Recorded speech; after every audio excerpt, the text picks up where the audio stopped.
عائلة قناة حكاية وعبرة، السلام عليكم. حكايتنا اليوم على واحد المغربي مأصل من عالم الرياضة دخل عالم السياسة، من الضرب والجرح المحمي بالقانون لضربني نضربك بمفهوم السياسة. رجل المقابلة عندنا اللي هو مصطفى الخصم، حصل على عدة جوائز عالمية وبطولات في الكيك بوكسين، رجليه تيسبقوا فمه. هادشي كله في عالم الرياضة.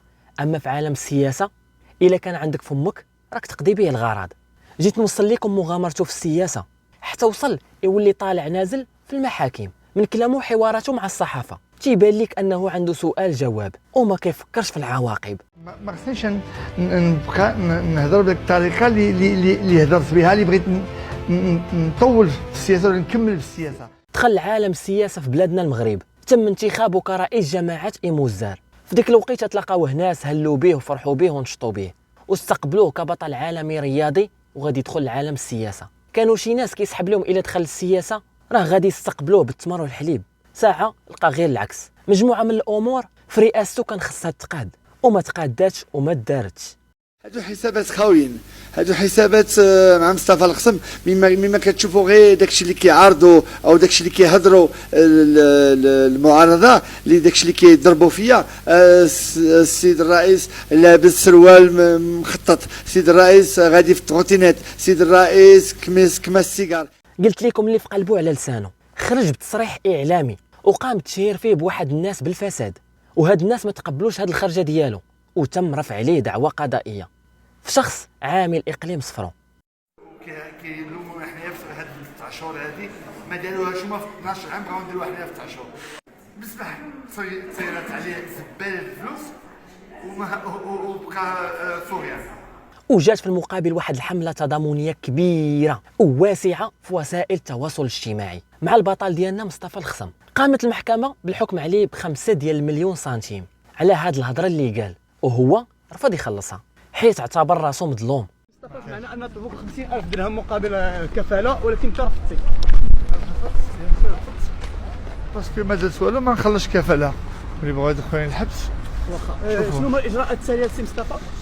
غنتقدم نهار الاربعاء ان شاء الله عاوتاني وغنشوف واش غادي نخلص ولا غنمشي للحبس. المحكمه عطاتو مهله فين يقدم الحجج والبراهين على كلامه وعلى الادعاءات ديالو اللي اتهم فيهم دوك المسؤولين اللي في الداخليه. خرج مصطفى الخصم من بعد واعتذر، وكما كنقولوا الاعتراف بالخطا فضيله.